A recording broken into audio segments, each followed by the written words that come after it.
ce cours avec la question des inégalités sociales. Eh bien, vous serez très heureux d'apprendre que je vous ai mis beaucoup d'images aujourd'hui. Hein, donc, c'est quand même assez sympathique. Donc, les inégalités sociales. Attendez, je vais juste faire un petit truc, épingler ma vidéo à moi. Et juste une petite image. Good. Donc, c'est un peu ce qu'on va s'intéresser. Hein? On a vu un peu l'identité, la culture, la socialisation. On va voir également qu'il y a quelque chose qui lie ces fameux individus-là. Hein? Ce sont donc les rapports sociaux. En fond, c'est les relations, les interactions que les individus ont entre eux, les liens également d'interdépendance, hein, qui fait en sorte que les individus ont nécessairement un lien les uns avec les autres. Évidemment, bien, ces liens, ces rapports sociaux-là, ils peuvent être égalitaires ou inégalitaires. Aujourd'hui, on va s'intéresser évidemment à la dimension inégalitaire de ces rapports sociaux-là. On a vu un peu déjà pour ce qui est des rapports sociaux de racisation que, ben, effectivement, il y a beaucoup de rapports sociaux qui fonctionnent sur l'ordre de la différenciation et de la hiérarchisation, c'est-à-dire que les groupes sont certes différents, ce qui, à la base, ne pose pas nécessairement de problème hein, d'être différents les uns des autres, mais là où on a un enjeu, évidemment, c'est la hiérarchisation, hein, c'est-à-dire qu'on va positionner des individus au sommet, si on veut, de la pyramide, et qu'on a justement hein, une société qui est très, très hiérarchisée. On va voir un peu comment s'articule cette fameuse hiérarchisation-là. Les rapports peuvent être également des rapports, comme je dis, bon, différenciation, hiérarchisation, ça va, mais également qui peut entraîner hein, une forme de soumission et de domination. Hein, c'est-à-dire que soumission dans les sociétés, disons, traditionnelles, comme au Québec en 1900, il y avait définitivement un rapport de soumission entre les différents sexes, c'est-à-dire qu'on avait une société qui, culturellement, plaçait systématiquement l'homme au-dessus de la pyramide. Et donc, il y avait un rapport de soumission de la femme par rapport à l'homme. Mais c'est la même chose également par rapport aux classes sociales. Hein, par rapport aux classes sociales, eh bien, vous ne serez sûrement pas étonné si je vous dis que ben, les classes sociales défavorisées ont un lien, si on veut, évidemment de soumission par rapport aux classes qui sont supérieures, mais également de domination, c'est-à-dire qu'elles vont intérioriser ces groupes-là, si on veut, leur exclusion comme étant aujourd'hui, on dirait, uniquement que le produit de leur travail. Hein, c'est-à-dire que ben, ces individus-là ont peut-être moins travaillé à l'école, ont été peut-être moins, si on veut, acharnés lors de leurs études, et ils vont intérioriser ce discours-là pour expliquer le rapport de soumission. On va voir que c'est quand même beaucoup plus compliqué. Hein. Et donc, excusez-moi, on a vu également dans les rapports de racisation cette notion-là de domination. Hein, on avait vu un peu cette violence symbolique, c'est-à-dire qu'on va intérioriser le discours que les classes dominantes vont tenir sur les classes dominées. Hein, c'est-à-dire qu'on va faire sien, en quelque part, le discours de l'autre sur notre groupe social. Hein. Donc, c'est davantage, les rapports de domination sont encore plus flagrants dans les rapports sociaux de racisation et de classe. On voit également que, bon, on a parlé un peu de rapports sociaux, que les rapports sociaux, il y a 3 grands types de racisation de classe et de sexe, mais qu'on voit qu'il y a quelques lectures qui visent à naturaliser ces rapports sociaux-là, des rapports inégalitaires qui sont construits socialement et qui vont finir par faire passer ces rapports sociaux-là comme étant légitimes. N'est-il pas légitime qu'il y a des groupes qui dominent des groupes plus dominés? Hein, bon, c'est une phrase un peu alambiquée, mais quand même, on voit un peu cet élément-là, qu'on va avoir tout un discours qui va tendance à naturaliser ces différences-là. On a vu dans les rapports de racisation comment que le colonialisme et également toutes les thèses racistes et essentialistes avaient tendance justement à dire ben, il est normal qu'il y ait des groupes, ici les Blancs, qui soient supérieurs aux autres et qu'il est absolument légitime de dominer ces individus-là, donc également de s'approprier leurs ressources naturelles, par exemple, ou leur territoire. Mais pour ce qui est des rapports sociaux de classe, on va voir qu'il y a quelque chose quand même de particulier. Donc, qu'est-ce que l'essentialisme? Ben, l'essentialisme, c'est une thèse qui dit en gros que ben, toutes les différences sont naturelles et également, ben, ces différences-là vont déterminer hein, la physiologie, les manières d'agir et de penser. Hein, par exemple, pour ce qui est du sexe, ben, on voit un peu la thèse essentialiste qui va dire effectivement, les hommes et les femmes sont différents et c'est des différences physiques, biologiques qui vont déterminer leur manière d'agir, de penser et de ressentir. On a déjà un peu abordé dans le cours sur la socialisation que c'est un peu plus compliqué dans la mesure où on construit culturellement des petits garçons et des petites filles. Mais la thèse essentialiste dit non, c'est une question essentiellement de nature. Il n'y a pas donc de lutte sociale à mener au nom d'une égalité qui serait, si on veut, structurelle à l'intérieur des sociétés, mais c'est uniquement le produit de différences naturelles, donc c'est absolument légitime. Hein? Qui sommes-nous pour être contre la nature? Hein? Pour ce qui est, par exemple, ici, une des formes qu'a pris, si on veut, l'essentialisme, c'est aujourd'hui, c'est par exemple, un peu moins aujourd'hui, mais quand même, cette idée-là du darwinisme social. Hein, c'est-à-dire que, à quelque part, il y aurait une sélection naturelle qui s'opérait entre les différents individus d'une même espèce et que la lutte, si on veut, pour le suffisamment apte à la survie, ça explique en quelque part qu'il y a des gens qui obtiennent beaucoup de ressources et des gens qui ont très, très peu de ressources. Et dans ce cadre-là, on a un peu aujourd'hui la vision avec le néolibéralisme, vous avez peut-être déjà vu dans vos cours d'économie, mais c'est la thèse, en gros, qui s'appuie un peu là-dessus, qui dit, écoutez, il ne faut absolument pas entraver la concurrence qu'il y a entre les différents humains, si on veut, on s'appuie un peu sur une thèse un peu du darwinisme social. Donc, il ne faut absolument pas entraver la concurrence qu'il y a entre les humains. Seule la concurrence entre les humains est véritablement garante, si on veut, d'une société qui serait productive et à la limite même égalitaire. Et l'État-providence, le fait qu'on offre des services sociaux, la solidarité, la charité et l'aide sociale, ce sont autant d'obstacles à la concurrence légitime entre les différents humains. Donc, on a un peu ces thèses-là qui vont s'appuyer sur le darwinisme social, qu'on le voit beaucoup en économie aujourd'hui. Il faut rétrécir l'État. Il faut justement lutter contre tout ce qui entrave la concurrence entre les individus. En quelque part, c'est comme si on donnait des subventions illégales et qui freinaient la concurrence si, effectivement, on a du bien-être social. Ou, par exemple, vous avez sûrement entendu un peu les débats qui entouraient la PCU. Plusieurs penseurs se sont véritablement opposés à la PCU. Pourquoi? Laissons les individus qui n'apportent peu de richesse à la collectivité. Si on veut, laissez-les tomber, ces individus-là, si on les assiste artificiellement, mais ça va, quelque part, mener à mal la concurrence légitime entre les individus. Donc, on a vraiment ce discours-là en économie qui est très, très fort aujourd'hui, du néolibéralisme. C'est-à-dire qu'il ne faut pas entraver, il faut couper les taux au maximum pour faire en sorte qu'il n'y ait pratiquement pas de filet social. Le filet social est, en quelque part, ce qui freine la véritable concurrence entre les individus. En gros, si je vous dis, mettons, en langage parlé, il ne faut pas aider les pauvres parce que sinon, ça nuit à l'ensemble de la collectivité. Vous voyez un peu le discours auquel ça peut mener. On a vraiment ce discours-là qui est très, très fort en économie. Excusez-moi. Donc, on a un peu cette idée-là, on voit qu'on a des lectures essentialistes, mais qui se sont beaucoup appuyées sur le darwinisme social, surtout pour ce qui est des rapports sociaux, des rapports sociaux de racisation et de classe, et on va voir quelques variantes particulières que ça prend par rapport aux rapports sociaux de sexe. On a également vu cette thèse-là, ce concept-là de violence symbolique, c'est-à-dire un peu que c'est des formes de violence qui ne sont pas nécessairement physiques, qui vont s'exprimer à travers les normes sociales, à travers, si on veut, les codes de conduite et la culture qui est valorisée, et qui fait en sorte que les groupes dominés vont finir par penser effectivement que c'est naturel, que c'est légitime leur domination. Par exemple, une forme de violence symbolique que l'on vit au Québec, c'est par exemple de penser que les gens de France qui s'expriment particulièrement bien, ils seraient peut-être plus intelligents, puis peut-être même que nous, on s'exprime mal, on parle mal au Québec parce qu'on n'a pas le langage de Paris. Mais c'est un peu ce discours-là, c'est-à-dire d'intérioriser l'idée qu'on parle mal, c'est justement une forme de violence symbolique. Pour les groupes défavorisés par rapport aux classes sociales, c'est de considérer que l'organisation sociale est absolument légitime. Ceux qui sont en haut de la pyramide méritent leur place. Ceux qui sont en bas de la pyramide, à quelque part, méritent également leur place. Pendant longtemps, par exemple, au Québec, dans un rapport ici, quand même colonial, ça a été l'expression être né pour un petit pain.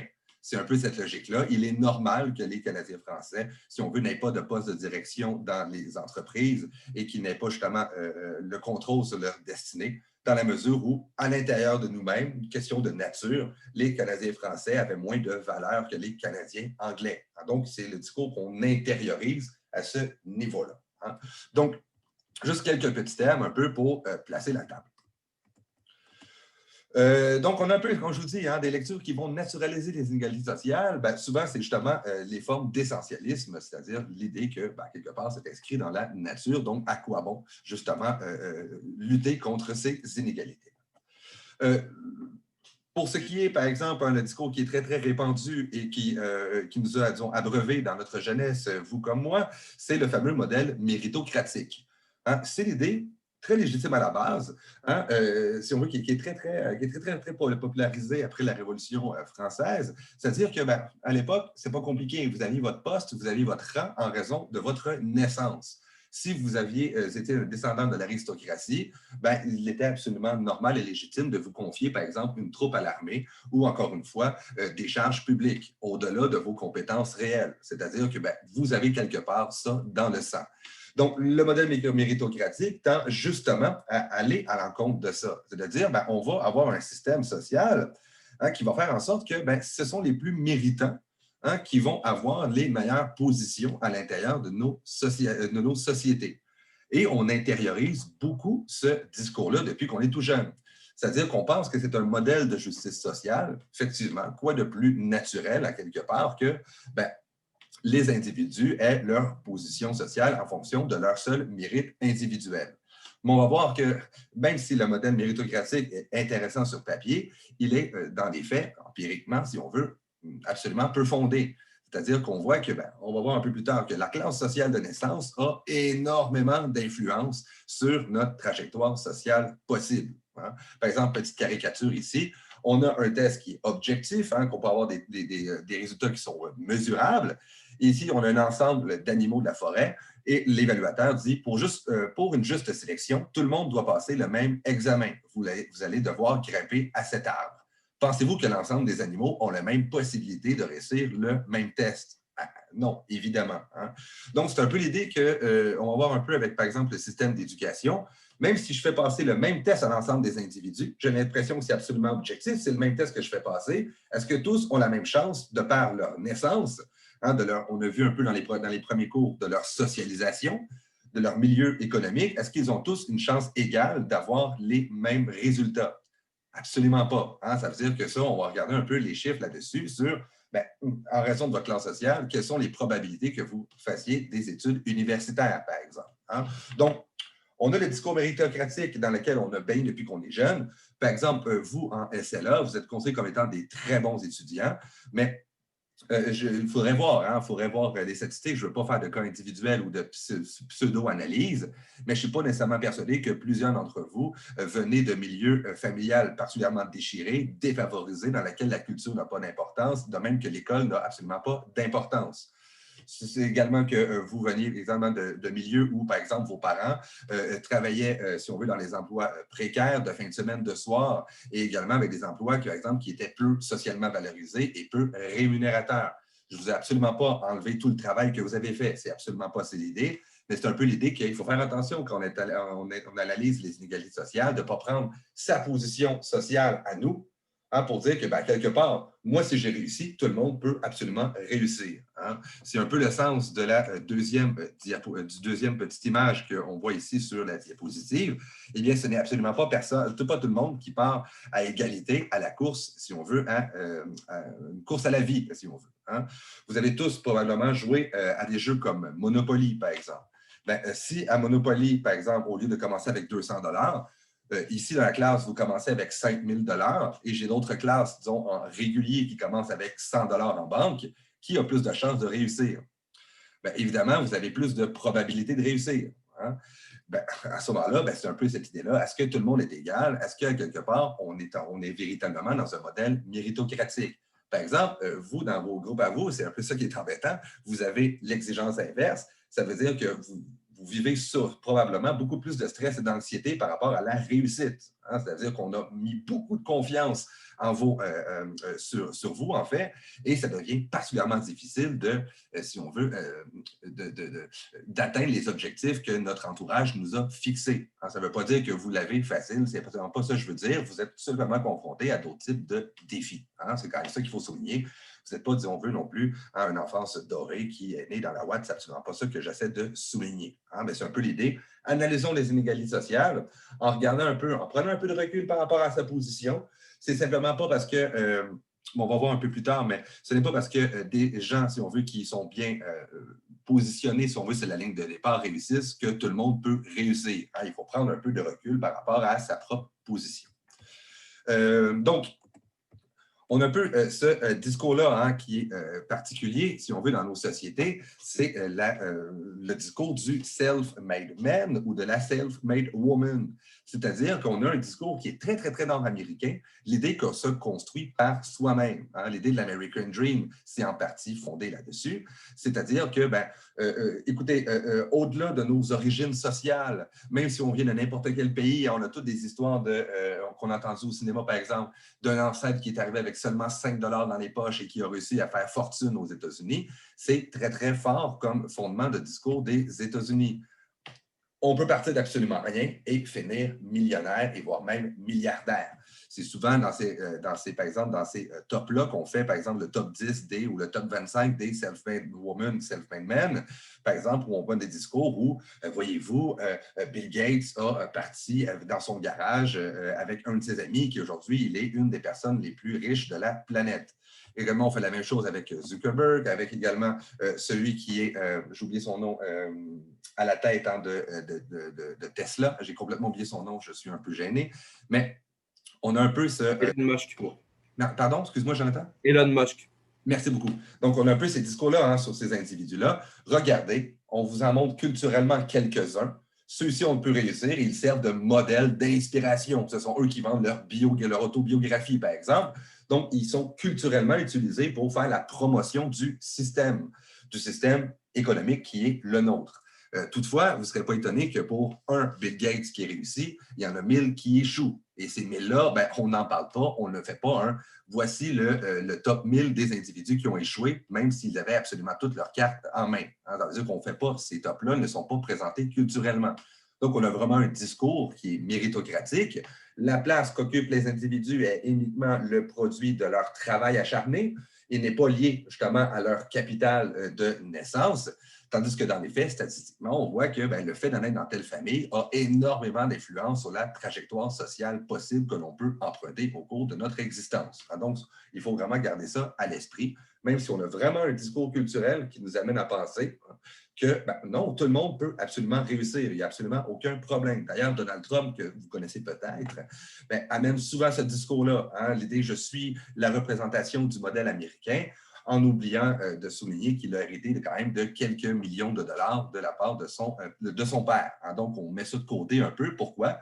Mais ça aurait tendance à enlever la crédibilité à son histoire de self-made man, qui est très, très fort aux États-Unis et au Canada également. Donc, regardons un peu quelles sont ces inégalités sociales. On peut s'intéresser également sur on va commencer juste dans un premier temps sur la répartition de la richesse. On a un peu l'idée que tout le monde peut avoir tout le monde peut aller chercher sa part du gâteau et que le gâteau, en quelque part, il est à la portée de tout le monde et que tout le monde peut justement aller chercher sa part.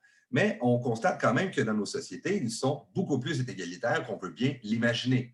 Par exemple, selon Oxfam, 1% des plus riches de la planète possèdent 48% des richesses, ce qui est absolument énorme. 1% des plus riches de la planète possèdent 48% des richesses mondiales. Donc, on a véritablement des sociétés qui sont beaucoup plus inégalitaires qu'on peut bien l'imaginer, quand spontanément, on peut penser qu'on a juste à travailler un peu plus fort et je vais aller chercher une part du gâteau. En 2017, Oxfam encore, selon les statistiques que le recueil, souligne justement que le 1% des plus riches se sont appropriés 82% des richesses produites dans le monde. On a véritablement la constitution graduelle qui avait quand même disparu depuis les années 1920 et tout ça.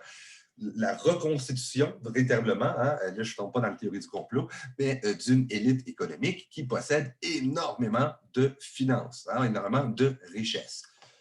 Dans les mêmes temps que le 1% des plus riches se sont appropriés 82% des richesses produites dans le monde, dans les mêmes années, 3,7 milliards de personnes n'ont pas touché le moindre bénéfice de la croissance mondiale. Donc, on a vraiment, au point de vue mondial, des inégalités qui se creusent très, très profondes entre le fameux 1%, donc vous avez peut-être potentiellement déjà entendu, qui accroît énormément ses richesses, et de l'autre, le 99%, qui a de la difficulté à aller chercher également sa richesse. Au point de vue mondial, on va revenir un peu au point de vue national à l'intérieur d'un même pays dans quelques instants. Donc, par exemple, dans la figure 2 que vous voyez ici affichée à l'écran, on voit que, par exemple, ce pourcentage-là, dans les années 30, a culminé, si on veut, avec la crise économique, avec la part détenue par le 1% au Canada et aux États-Unis, qui a décliné graduellement avec des mesures essentiellement de mise en place de l'État-providence, d'une redistribution, si on veut, de la richesse à l'ensemble de la population. Et dans les années 80, tournant néolibéral, c'est-à-dire qu'on avait peur des crises économiques successives que les économies occidentales ont vécues. On s'est dit, il faut justement libéraliser. Il faut empêcher justement l'État-providence de trop se développer. Et il faut privatiser également énormément les entreprises publiques. Vous avez sûrement déjà entendu, c'est des discours récurrents de privatiser la SAAQ, la Société des alcools, non, la SAQ, excusez-moi, Société des alcools du Québec, de même qu'Hydro-Québec, qui sont des moyens, si on veut, de s'enrichir collectivement. Eh bien, dans les années 80, c'est le véritable tournant néolibéral, c'est-à-dire que vraiment à partir de ce moment-là, on revoit une forte croissance justement de la part du marché détenu par le 1% des plus riches. Également, si je m'intéresse encore une fois à le salaire des PDG, ça veut dire que ça peut quand même nous indiquer quelles sont les inégalités à l'intérieur d'une même entreprise.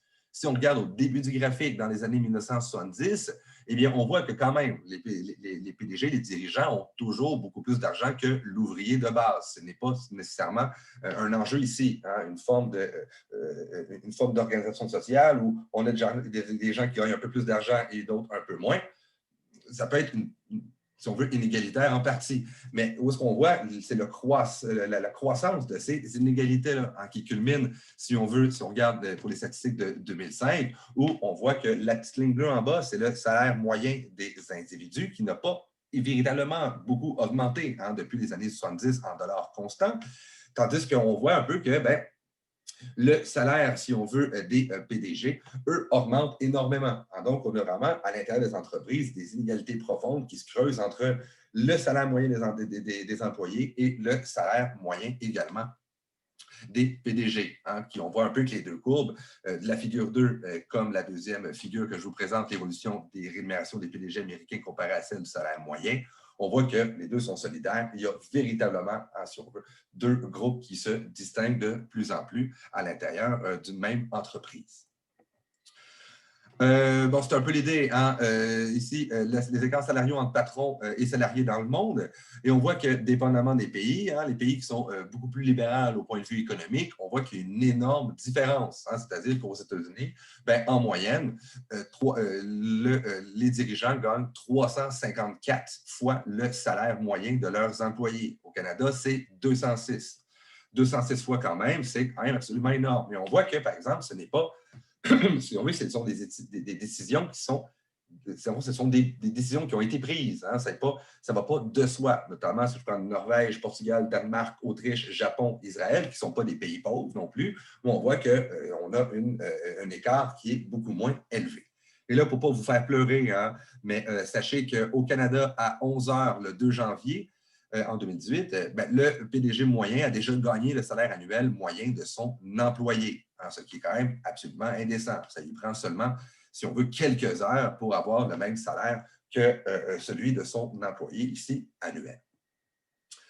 Également, je l'ai mis un petit dessin, et là, je le sais, j'ai absolument l'impression que vous voyez, Jonathan commence à aller dans la conspiration. Je vous parle de 1%, je vous parle d'accroissement des richesses, mais je veux vous le montrer juste avant, faire une petite intervention avant qu'on me taxe de complotiste.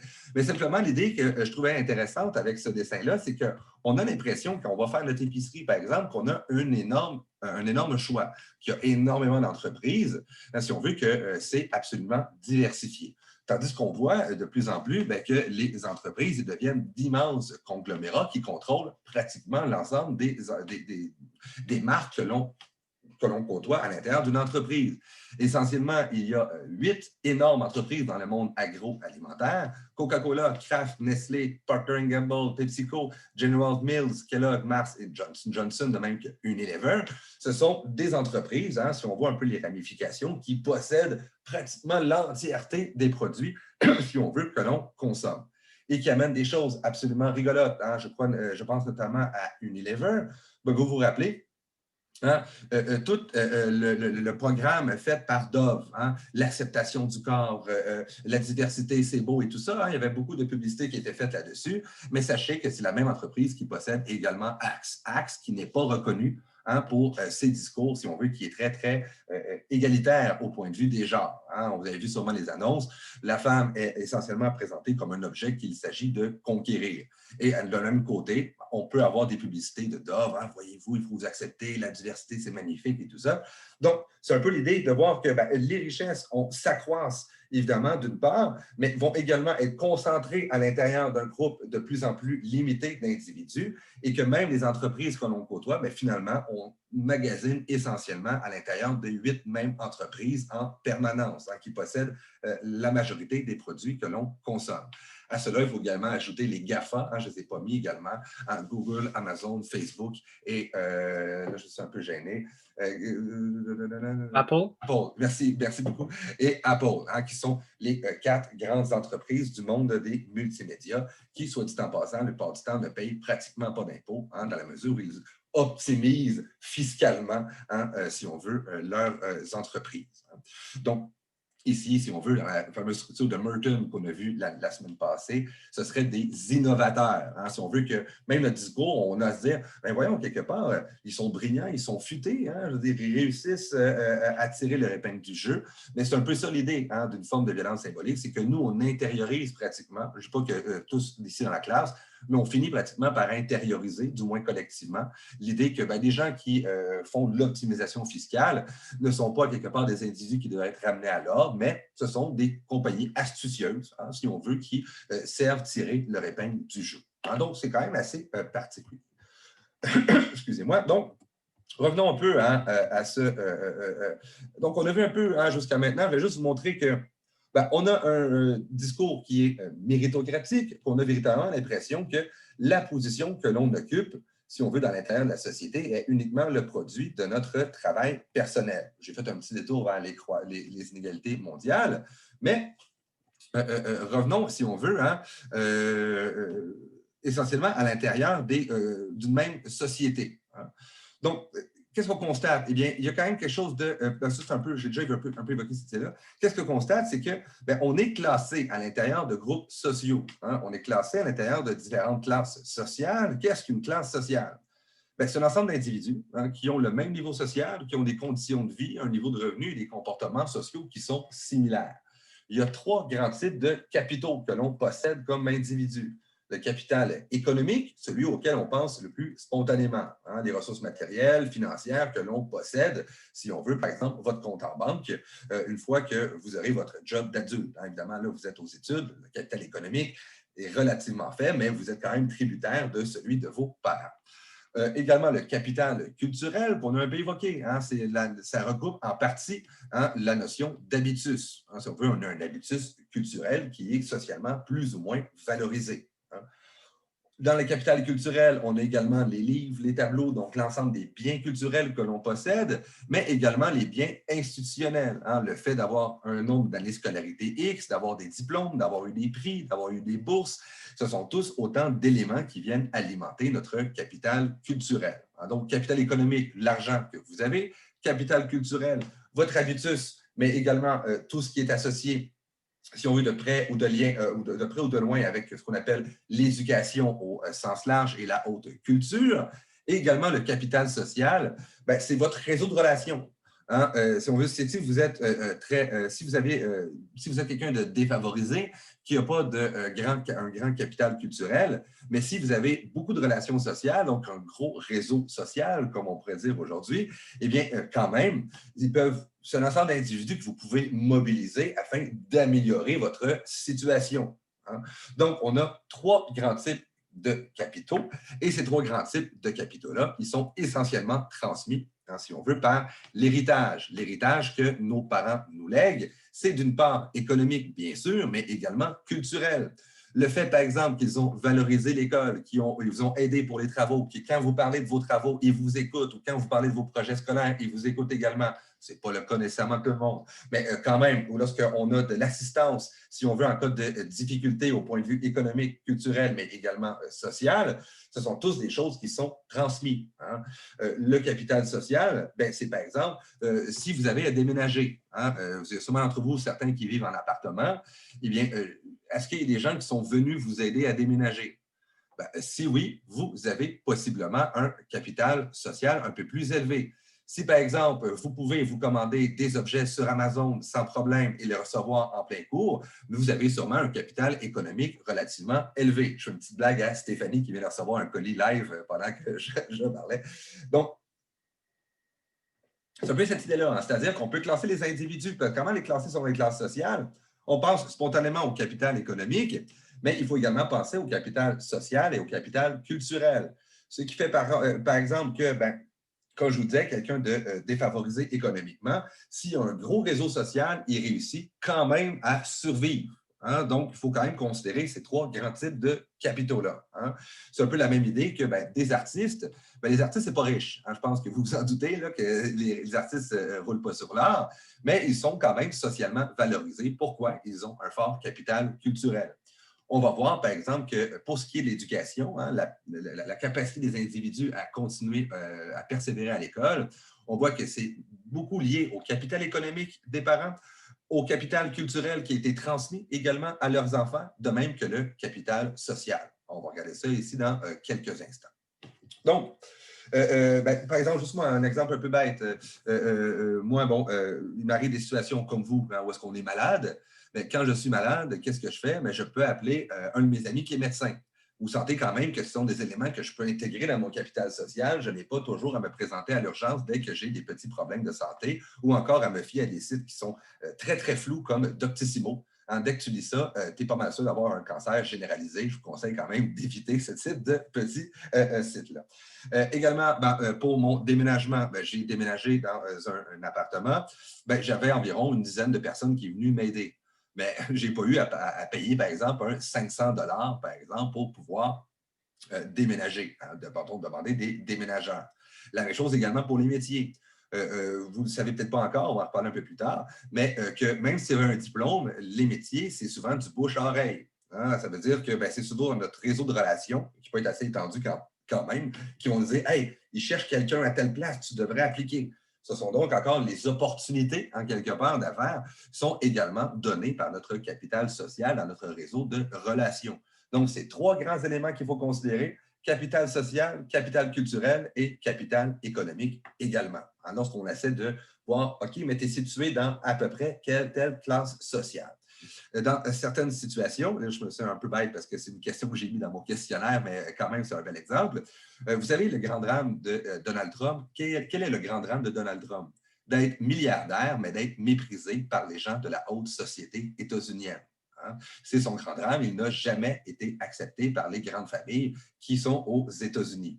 Quel est son problème? C'est son capital culturel. Il n'a pas de classe, hein, comme on dit. Eh bien, c'est un peu son problème. N'a pas, si on veut, ne traite pas, si on veut, sur le théâtre et l'opéra. Hein? On a vu un peu comment il agit au quotidien.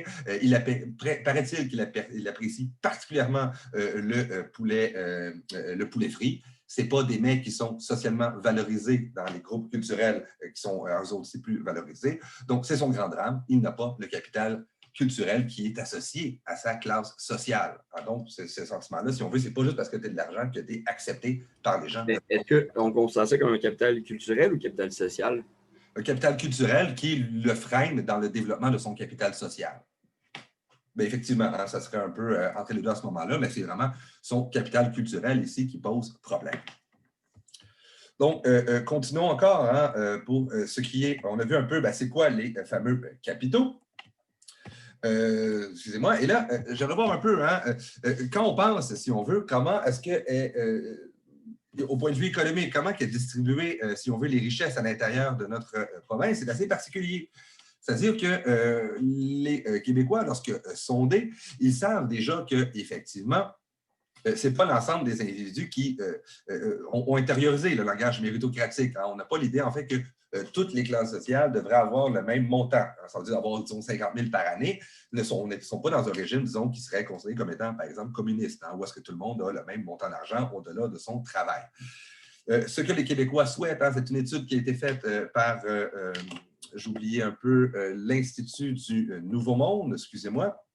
Eh bien, on a un peu ce truc-là qui est assez intéressant, c'est-à-dire que les Québécois aimeraient avoir une distribution qui est relative. En fond, plus on monte à peu près ici, il y a un petit pic, mais c'est sûrement un problème méthodologique. Hein? Donc, plus on monte, en fait, c'est normal qu'on ait un peu plus d'argent.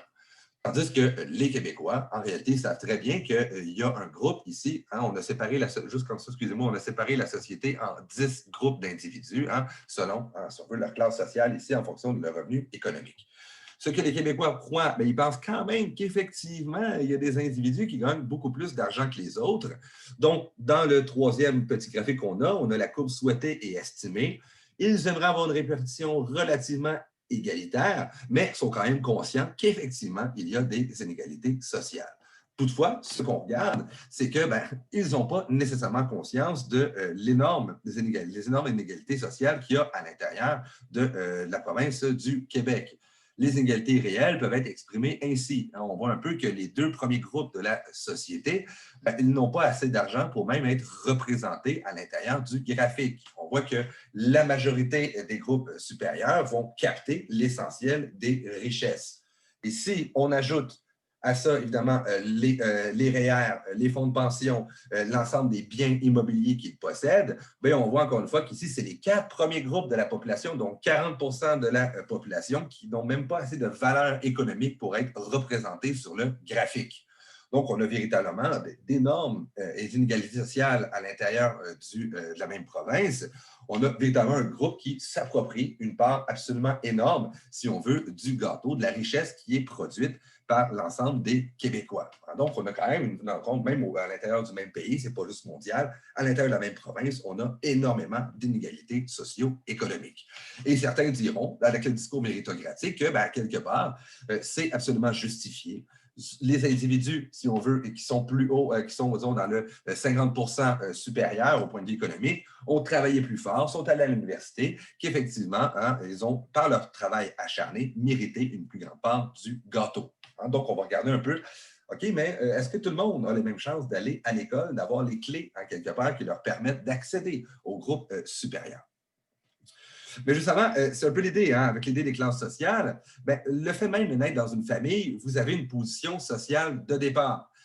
Excusez-moi, cette position sociale de départ-là, c'est un peu l'idée que qu'est-ce qu'on vous a légué? On vous a légué éventuellement des conditions concrètes d'existence avec un certain même, une certaine maison ou sont des appartements, mais également, vous avez donc un certain milieu physique dans lequel vous vivez. Vous avez également un certain milieu social.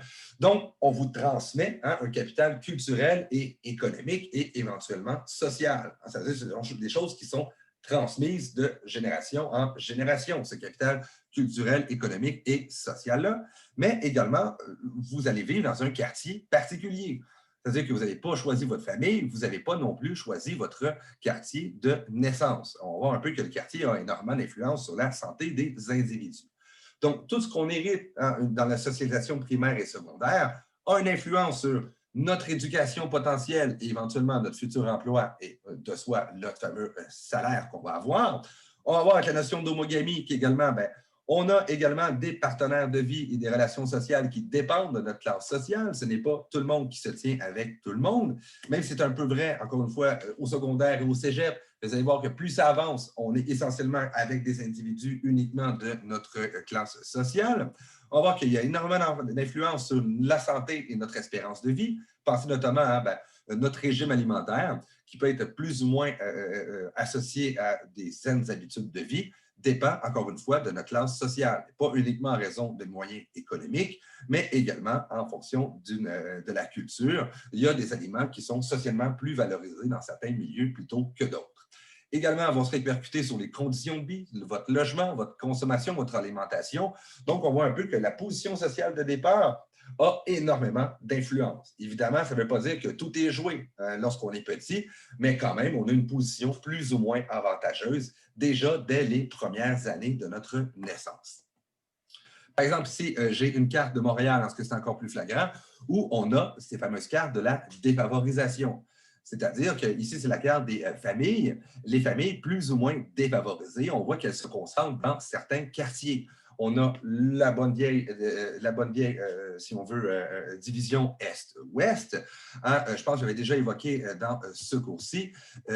Pourquoi Est-Ouest? On peut quand même se poser la question. C'est que historiquement, c'était des villes où il y avait des usines et que les villes sont organisées en fonction des vents dominants. En gros, la pollution va dans les quartiers pauvres et les quartiers pauvres sont souvent situés à l'Est en raison des vents dominants, du moins en Amérique du Nord. Hein, vous regardez la majorité des cartes, si vous regardez quartiers favorisés, défavorisés, c'est souvent Est-Ouest, uniquement en raison des vents dominants.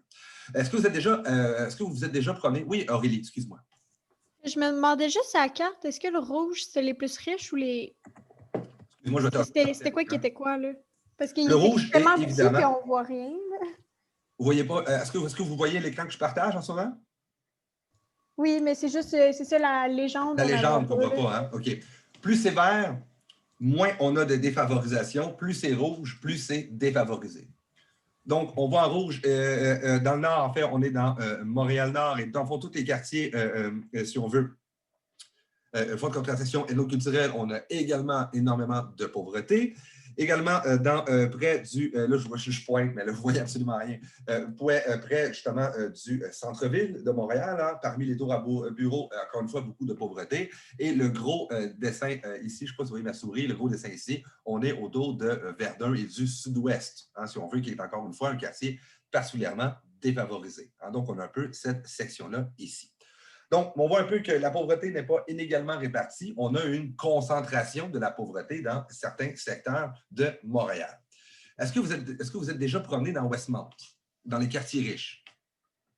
Un petit peu. Qu'est-ce qui vous frappe quand vous vous promenez dans ce type de quartier-là? On lance, sinon je vais y aller si vous n'avez pas d'idée spontanément. Ça parle anglais. Oui, ça c'est vrai à Montréal. Hein? On a encore ce vieux bassin-là, c'est absolument vrai. Il n'y a pas de poubelle sur les bords des rues. Hein, effectivement. Jonathan. Il n'y a pas de poubelle sur les bords des rues. Effectivement, les poubelles, évidemment, sont mieux rangées, tout ça. Léanie. Ouais, juste c'était propre, là. Exactement. Donc, on a plus de financement également pour aussi tout ce qui est collecte des déchets et tout ça. Mais si vous regardez la présence d'arbres, hein, c'est assez particulier. Si vous allez dans les quartiers défavorisés, il n'y a pas d'arbres, il y a peu ou pas de parcs également, peu ou pas de pistes cyclables. Et également, ce sont ce qu'on considère des aires alimentaires. C'est-à-dire, ce sont des endroits où il n'y a souvent pas de supermarché. Quand il n'y a pas de supermarché, où allez-vous faire votre épicerie quand vous n'avez pas de voiture? Souvent, c'est corrélé. Bien, vous allez au dépanneur, aux petites supérettes du coin. Est-ce que vous pensez qu'il y a des mets de qualité, des légumes frais et de là? Absolument pas. Il n'y a pas de ces aliments-là. Alors donc, on voit un peu dans les quartiers défavorisés, qu'est-ce qui se passe également? Bien, il n'y a pas de mesure d'atténuation du trafic. Il n'y a pas de ruelles vertes dans les quartiers défavorisés. Hein? Donc, qu'est-ce qui arrive? On a également beaucoup plus de chances d'avoir des accidents, par exemple, de voitures dans les quartiers défavorisés. Si vous regardez dans les quartiers favorisés versus défavorisés, à Montréal, c'est encore plus flagrant. Hein? Tu l'as-tu vu, Jordan? Tu n'as pas eu? Non, Caroline, la prochaine fois, tu auras ta mouche. Dans les quartiers favorisés versus défavorisés, vous regardez également à Montréal, c'est assez flagrant qu'il y a beaucoup de corridors automobiles. Hein? Ça veut dire qu'il y a beaucoup de boulevards urbains, par exemple, dans les quartiers favorisés. Dans les quartiers défavorisés, excusez-moi, quartiers défavorisés, on n'a absolument pas ça. Donc, qu'est-ce qu'on voit? Bien, on a également des dangers au point de vue des interactions en milieu urbain, hein, tout simplement parce que les voitures roulent plus vite et tout ça. On a également beaucoup plus de pollution, on a également beaucoup plus d'îlots de chaleur. Le quartier peut rendre malade et on voit que le fait même de naître dans un certain quartier, c'est associé à une espérance de vie qui est plus ou moins favorable. Hein. Moi, je me rappelle, j'habitais dans une autre vie, c'est-à-dire il y a 2 ans, dans un quartier, j'étais sur Saint-Denis puis la 40, hein, l'autoroute métropolitaine à Montréal. Beaucoup de circulation automobile. Quand j'étais sur mon balcon, il y avait des chars qui faisaient la file avec plein de boucanes qui levaient. Beaucoup de bruit, les avions qui passaient au-dessus. On est soumis à un stress acoustique, hein, auquel que, lorsque j'habitais dans ma magnifique petite banlieue bourgeoise de Saint-Bruno de Montarville, il n'y avait pas d'avions, il n'y avait pas de pollution, il y avait des parcs partout, il n'y avait pas d'îlots de chaleur. Hein. Mais on voit un peu que selon les quartiers dans lesquels on habite, ça a énormément d'influence au point de notre santé. Hein. Encore une fois, on est dans une famille défavorisée, on a plus de chances d'être dans un quartier défavorisé et également, on a plus de chances d'avoir un ensemble de problèmes de santé qui y sont associés. C'est pour ça que je trouvais également intéressant de regarder l'espérance de vie, hein, qui recoupe à peu près la même carte. Hein, où est-ce qu'on a une espérance de vie qui est beaucoup moindre, hein, encore une fois, selon les quartiers dans lesquels on vit. Les quartiers ont une énorme influence. Et vous voyez ici, ça a évolué normalement de 89-91 à 2006 à 2008. C'est essentiellement qu'il y a certains quartiers, ici qu'on voit difficilement que je pointe, attends, le gros rouge qui est disparu hein, sur 2006-2008, c'est Verdun, essentiellement le sud-ouest, qui s'est énormément revitalisé, qu'on appelle. En gros, les familles défavorisées n'ont plus de place dans ce quartier-là, ne peuvent plus se payer les augmentations des loyers et sont éventuellement incapables de se trouver du logement. Mais on voit que selon le quartier de naissance, on voit que selon votre quartier de naissance, vous êtes soit au-dessus ou en dessous. On a encore la même distinction est-ouest, mais là, c'est plus compliqué. Pourquoi on a du vert à l'intérieur de l'Est? Bien, on a des quartiers, si on veut, qui se sont revitalisés, on va dire le vrai terme, embourgeoisés, c'est-à-dire qu'il y a des groupes qui sont avec un fort capital social, culturel, économique, qui ont, je ne vais pas dire, j'aime pas le terme envahi, mais on va l'utiliser quand même, qui ont envahi d'anciens quartiers qui étaient autrefois défavorisés. Hein, on voit un peu qu'on a un peu cette distinction quartier riche, quartier pauvre à l'intérieur de la même ville. Hein, on a une espérance de vie qui peut varier quand même de quelques années, le fait même de vivre dans un quartier plutôt qu'un autre, et ce, sur la même île. Ici, je trouve ça intéressant, hein, les cas de COVID-19 selon les quartiers. Mais on a encore une fois la même chose. Hein, si on veut, dans l'ouest de la ville, on a très, très peu de cas de COVID. Dans l'est, on a beaucoup plus, surtout dans les quartiers défavorisés.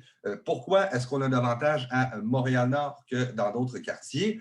Bien, c'est un peu ça l'idée, hein, qu'on est structurellement, si on veut, structurellement confronté à des risques selon hein, notre niveau socio-économique. Les gens Montréal-Nord et compagnie, bien, où travaillent-ils? Souvent dans les garderies et également comme auxiliaires et comme infirmières dans le réseau de la santé. Vous, je pense que vous avez tous des parents. Hein? J'imagine que vous ne serez pas nés. Là. Ça, c'est un peu un enjeu. Là, mais est-ce que vos parents ont tous eu des emplois qui leur ont permis de faire quand même du télétravail? Je ne sais pas pourquoi je pose cette question-là de cette manière-là, là, comme si je faisais un procès d'intention et tout ça. Mais je vais reformuler mon truc hein, de manière plus intéressante. Bien, si on est dans des emplois qui sont plus précaires, qui sont moins socialement valorisés et qui sont souvent moins payés, on n'a pas le choix d'aller au front. On n'a pas le choix d'aller directement confronter, si on veut, d'autres individus qui seraient potentiellement infectés à la COVID. Moi, je suis professeur. L'ensemble de mes amis sont professeurs, profession libérale et tout ça. Ils font tous du télétravail. Donc, encore une fois, la COVID-19 ne fera pas tous les individus de manière égale. Les individus les plus défavorisés ont été ceux qui ont été plus en contact avec la COVID-19 en raison même de la nature de leur travail, qui ne leur permet absolument pas d'avoir du télétravail. Vous en conviendrez, caissière à l'épicerie, vous ne pouvez pas faire de la télécaisse. Hein, vous en conviendrez. Donc, on voit encore une fois distribution inégale des COVID en fonction des quartiers, mais qui sont également corrélés hein, à le statut socio-économique des individus. Incidence de cancer, eh bien, là, c'est assez intéressant, hein, si on veut, les CIUS de l'Est et les Centres intégrés universitaires de santé et des services sociaux. Et on voit encore une fois que, ben, selon les quartiers dans lesquels on est confronté, bien, on a plus ou moins de chances, encore une fois, d'avoir des cancers, hein, cancer du poumon, cancer quelconque.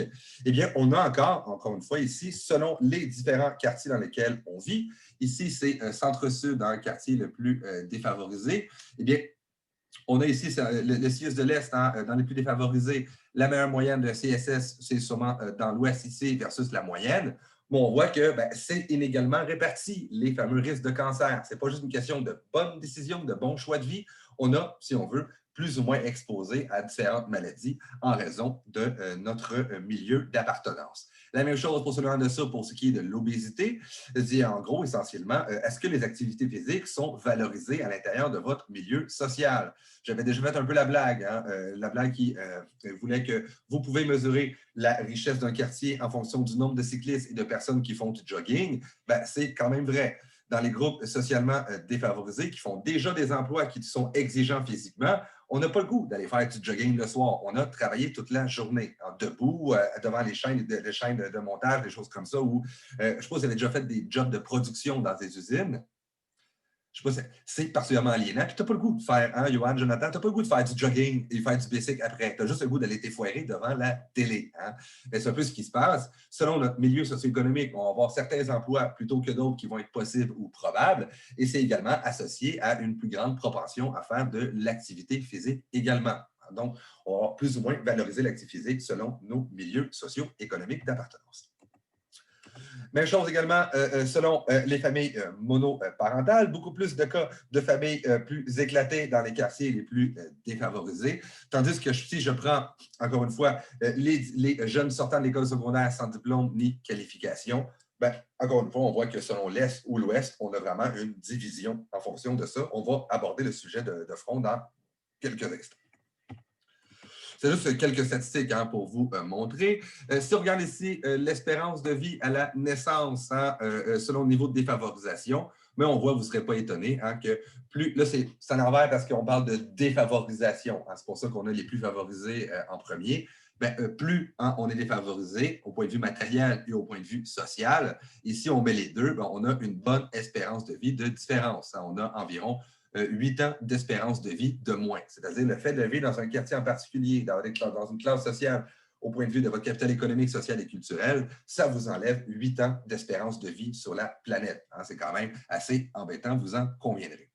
Même chose, hein, bon, le deuxième graphique, mais si on regarde même selon hein, la mortalité, eh bien, on n'a pas le même type de décès en fonction qu'on vit dans un territoire favorisé ou défavorisé. On voit un peu que, si je commence par l'extrême ici, les territoires défavorisés sont plus sujets à avoir des tumeurs malignes, d'avoir des maladies de l'appareil circulatoire, c'est essentiellement lié ici à l'exercice physique, maladies respiratoires, le quartier, la pollution, mais également, est-ce qu'il y en a ici qui sont en appartement parmi vous? Moi. OK. Est-ce que ton appartement, là, il est cool, puis que tu as genre une belle fan dans tes toilettes? Et un beau 1,5. Un gros 1,5, hein, ça, Ouais. c'est succès, là, c'est Colin, ça, là, ça c'est le fun. Mais, C'est excellent. OK. Est-ce que tu as un système de ventilation dans les toilettes? Il marche pas fort. Exactement. Ah, moi, j'avais ça, j'avais même pas de ventilateur dans mes toilettes. Donc, quand je prenais des douches, qu'est-ce que ça fait? On a condensation, humidité. Qu'est-ce que ça crée, Jonathan, la condensation, humidité dans une toilette fermée? La moisissure. Et voilà. Hein, donc, à ce moment-là, ben, selon votre appartement dans lequel vous habitez, vous êtes aussi également confronté à la moisissure plutôt que dans un autre appartement. Donc, envoyez-vous un peu l'idée. Selon notre milieu social, là, on parle de moisissure, on parle d'activité physique, on parle également de l'expérience de vie à l'intérieur d'un quartier, on parle également dans la culture par rapport à ce qui va être valorisé comme régime alimentaire, mais également comme type d'activité physique. On voit que ça s'accumule, ces éléments-là. Hein, toujours dans le discours méritocratique, on a ce qu'on mérite en fonction de notre travail et de notre volonté individuelle. On voit que ça commence à être un peu plus compliqué, cet élément-là. Si je continue, hein, voilà, je pense qu'on a encore une fois la même chose ici. Hein, on peut évoquer rapidement hein, les loyers en hausse du Québec. Ma petite blague, une petite question à Jonathan qui est en appartement. Il coûte combien ton 1,5? Un beau 600 $ par mois. T'es en quelle ville, juste? Hein? C'était à Sainte. C'était à Sainte, 1,5, 600 $ par mois. C'est quand même dispendieux. Hein? Puis là, tu dis 1,5, tu n'as peut-être même pas de super ventilation dans les toilettes, mais on voit un peu que les loyers explosent. Hein? À Montréal, je crois de mémoire que pour un 4,5, on est autour de 900 quelques dollars par mois que vous n'avez pas le choix de mettre juste sur l'appartement. Puis 900 $ par mois à Montréal, tu n'as pas l'appartement écœurant avec un balcon sur la vue sur un parc. Hein, on s'entend, là. Moi, j'ai eu un super deal pour mon appartement. Allez, je dévoile tout. Mon appartement, c'est un 6,5 dans un quartier dans le sud-ouest. Donc, je vole la place d'une famille défavorisée par mon existence même dans ce quartier-là. Hein, soyons quand même honnêtes. Et bien, les gens voient que ça se revitalise dans la mesure où il y a un petit projet de ruelle verte en arrière et tout ça. Donc, on voit un peu qu'on appelle ça est-ce que ça vous intéresse ou pas? Je continue. Moi, j'étais parti sur une petite... OK, c'est bon. On va juste... OK, je garde 1 minute, OK? 2 minutes. Il y a quelque chose qui se passe dans les quartiers quand ils changent essentiellement. On appelle ça la résidentialisation de l'espace public, c'est-à-dire que les familles qui arrivent dans les nouveaux quartiers qui sont en train sont plus économiquement pourvus que les anciens, vont avoir tendance à s'approprier l'espace public. Les ruelles vertes, c'est un peu ce phénomène-là. Ça va bien, les ruelles vertes, tu dis, on met des arbres et tout ça, mais ça devient également, quelque part, une forme de propriété de ceux qui vivent autour de la ruelle. Alors, donc, on a un phénomène de résidentialisation de l'espace public, évidemment de familiarisation, c'est-à-dire qu'on transforme les quartiers en milieu de famille. Là, voyons, des familles, c'est bien. Des familles, vous n'êtes pas contre les enfants. Je veux dire, voyons, franchement, tout le monde aime les enfants. Mais ce à quoi qu'on assiste, eh bien, c'est-à-dire qu'on a dans les quartiers défavorisés, on a les personnes qui vivaient, par exemple, dans Rosemont, dans Villeray, tout ça, qui ne peuvent plus se payer les appartements, qui sont quand même rendus particulièrement dispendieux dans ces endroits-là, viennent dans les quartiers défavorisés, comme je suis en train de faire. Je ne suis pas une bonne personne, c'est pas ça l'idée. J'arrive dans les quartiers défavorisés, vont pouvoir se permettre un plus gros appartement à un prix relativement modique et d'avoir bonne conscience parce qu'il dit, ben non, je suis ici pour fonder une famille, mais dans les faits, on chasse à ce moment-là les anciennes personnes qui pouvaient avoir ces endroits-là. Encore une fois, est-ce que c'est une question uniquement individuelle? Absolument pas. Mon point de vue structurel, on voit très bien que les gens défavorisés ne peuvent plus s'offrir les loyers qu'ils ont besoin. On a, par exemple, ici, c'est assez flagrant dans mon quartier, tous ceux qui ont des rez-de-chaussée, ce sont tous des gens qui ont des diplômes et qui ont un revenu économique intéressant. Et au 2e, au 3e, on voit que le niveau d'éducation et le niveau également de revenu économique baissent énormément. Donc, qu'est-ce qui se passe dans les quartiers dans votre revitalisation, dans bourgeoisement? Tous les cours, tous les premiers étages et l'accès aux cours, ce sont tous des familles peu nombreuses avec de forts moyens économiques et culturels. Et en haut, on a des familles relativement défavorisées. Alors, donc, c'est quand même assez sympathique comme phénomène, mais c'est quelque chose que véritablement, on aperçoit un peu partout. Comme dans mon quartier, c'est tous des gens qui habitaient à Verdun, qui ne pouvaient plus se payer les appartements. À Verdun, je magasinais là, pour un... Là, Jonathan, panique pas, je vais te sortir les prix. Pour un appartement à Verdun que je magasinais l'année passée, pour un 5,5 avec une petite cour triste, avec un bloc de 3 étages dans la cour, là, on s'entend, c'est pas le fun. Il y a comme 9 balcons qui te regardent. C'était 1 450 $ par mois. C'est un petit 5,5, hein? 5, peut-être 6,5 si tu es généreux ces pièces. Là. Mais qu'est-ce que moi j'ai fait dans ce cas-là? Je suis allé dans un quartier un peu plus loin, un peu plus défavorisé, en voie de revitalisation dans laquelle on accueille des bonnes familles. Eh bien, à ce moment-là, je paye 1 200 $ pour un énorme 6,5 avec une grande cour. Mais c'est un peu le phénomène auquel on assiste. Les gens se déplacent d'un quartier à l'autre, mais le phénomène aussi qui se produit, c'est que les familles nombreuses qui avaient seulement ces lieux-là pour habiter ne peuvent plus habiter là et sont poussées de plus en plus à la périphérie. Et éventuellement, ils vont se concentrer dans les seuls quartiers qui restent à la pointe du sud-ouest ou encore une fois à Longueuil où on a encore une fois des appartements relativement abordables, mais qui sont évidemment beaucoup moins intéressants, beaucoup moins grands et également associés à pollution sonore et pollution également environnementale. C'est quand même relativement embêtant. Jonathan, est-ce que tu entends tes voisins quand ils écrivent les chicanes ou la TV? C'est pas si pire, justement, parce que je paye quand même cher, mais non, c'est pas si pire. OK, ça, c'est bon. Correct. Moi, c'est un appartement, là, c'est assez spécial. Hein. Mettons que tu entends des chicanes, là, c'est assez... J'habite dans les résidences du cégep, dans le fond. Fait que, c'est quand même classe, là, mais c'est pas la grosse classe non plus. OK, c'est cool. En plus, tu peux aller jouer au golf en arrière, en plus. C'est le fun, ça. Hein? Chaque jour. Chaque jour. Donc, le loyer, en plus, c'est un peu qui met, encore une fois, une pression sur les individus. La retraite, je peux évoquer la retraite, hein, mais c'est un beau petit dessin qui explique qu'est-ce qui va se passer avec les individus. Hein? C'est un peu ça qui est embêtant. La majorité des individus, on se rend compte de plus en plus parce qu'ils consomment énormément, d'une part aussi, mais quand même, parce que la consommation n'est pas juste, je te reviens Mathis, hein, la consommation, c'est pas juste acheter du manger, c'est aussi consommer une identité. Je consomme, je peux également, si on veut souligner qui je suis, également par ma consommation. Mais on voit que les individus, mini parenthèse, dans les années 70, un salaire était suffisant pour faire survivre une famille de 5 personnes, hein, 2 parents, 3 enfants. En 1980-90, dans ce cas-là, on a les 2 salaires. L'entrée massive des femmes sur le marché du travail n'a pas nécessairement augmenté le niveau de vie, mais a permis, si on veut, de garder le même niveau de vie. Et aujourd'hui, on a besoin de 3 salaires. Qui est le 3e salaire? Le crédit. Hein? Ça veut dire que les familles sont particulièrement endettées. La PCU, pourquoi est-ce qu'on a mis également la PCU? La majorité des familles canadiennes auraient tout simplement fait faillite s'il n'avait pas eu la PCU. Imaginez le trouble que ça aurait fait à la longueur de la province. Oui, Mathis? Oui, quand vous parliez, mettons, de la gentrification, pas la gentrification, mais la revitalisation des quartiers, des choses comme ça, j'ai de la misère à savoir un peu, c'est quoi les solutions à ça? Est-ce que c'est de dire, OK, les riches devraient garder des 3,5 puis vivre avec leur famille de 3 enfants dans des 3,5? Est-ce qu'ils ont le droit d'aspirer à mieux? C'est quoi les solutions à ça? Parce que oui, on bouge les pauvres, mais qu'est-ce qu'on fait, là? Okay, une bonne question. À ce moment-là, c'est un peu le problème. Ça veut dire que le rapport inégalitaire dans lequel il se construit, on va. Comment dire ça? Rapidement, pour répondre, juste, je vais faire une question rapide, puis après ça, une réponse rapide, une réponse un peu plus longue.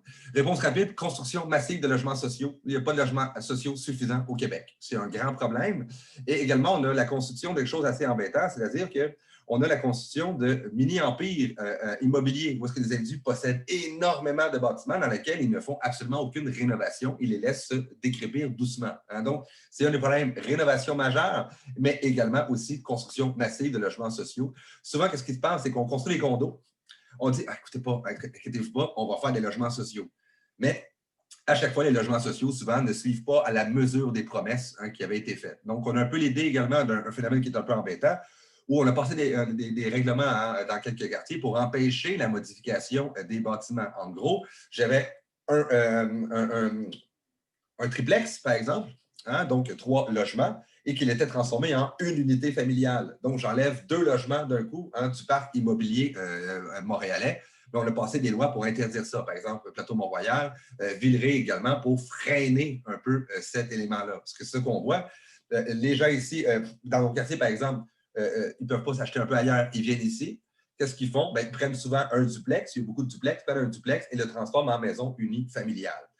Évidemment, c'est un peu embêtant. Donc, il y a des réglementations pour dire, OK, vous avez le droit d'exister, vous avez le droit de vous promener. Ce n'est pas l'idée. Ce n'est pas à chacun son quartier. Ce n'est pas ça l'idéal. Mais quand même, il faudra empêcher l'idée que j'ai oublié le terme, c'est pour ça que je patine un petit peu, là.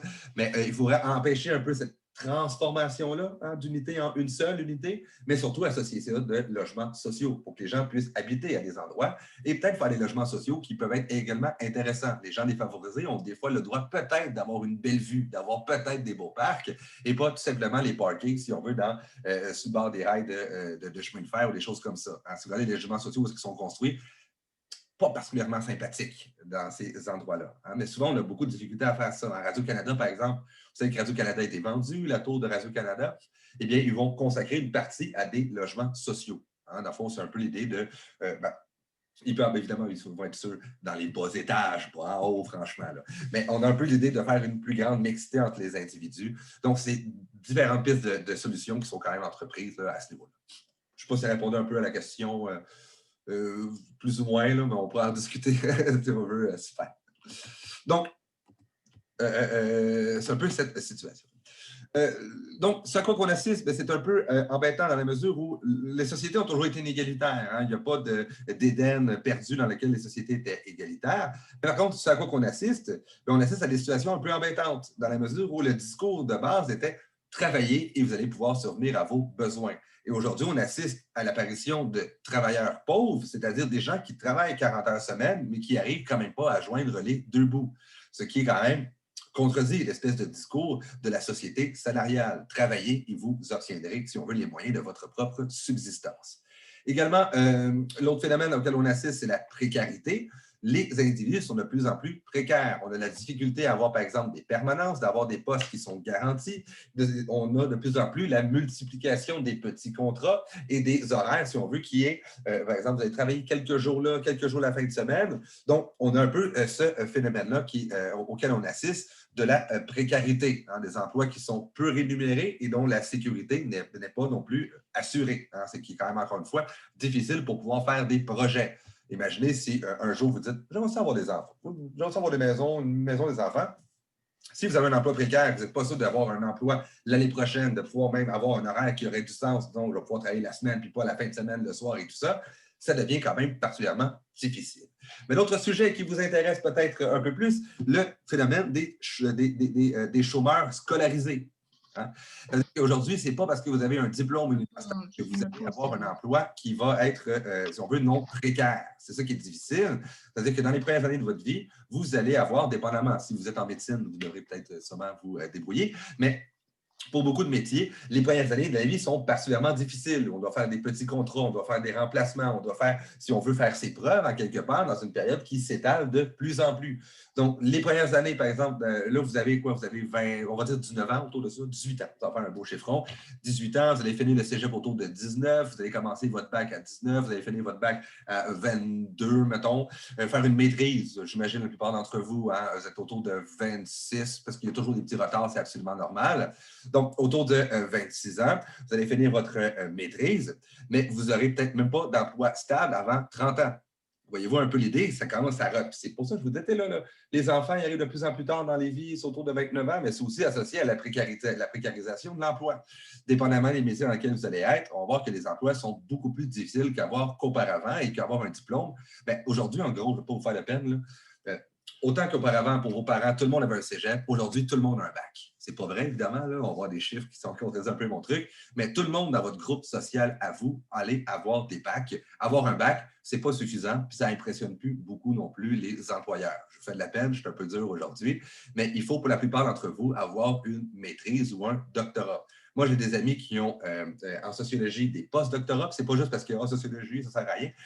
Ils ont des post-doctorats et ne réussissent pas à avoir des emplois. Ou même, moi, j'ai eu des entrevues. Hein. J'ai fait des embauches la semaine passée pour un nouveau poste de professeur en sociologie. Les gens cachent leur diplôme. Ils ont des post-docs, ils vont le cacher. Hein. On a le phénomène de surscolarisation. Les gens continuent à aller à l'école, puis à ce moment-là, ben, ils finissent à avoir trop de diplômes par rapport aux postes qui leur restent d'accessibles et de disponibles. Donc, voyez-vous un peu l'enjeu. On a un phénomène relativement nouveau d'individus qui sont scolarisés, qui sont fortement scolarisés, mais qui sont néanmoins précaires. Hein? Donc, encore une fois, particulièrement embêtant à ce niveau-là.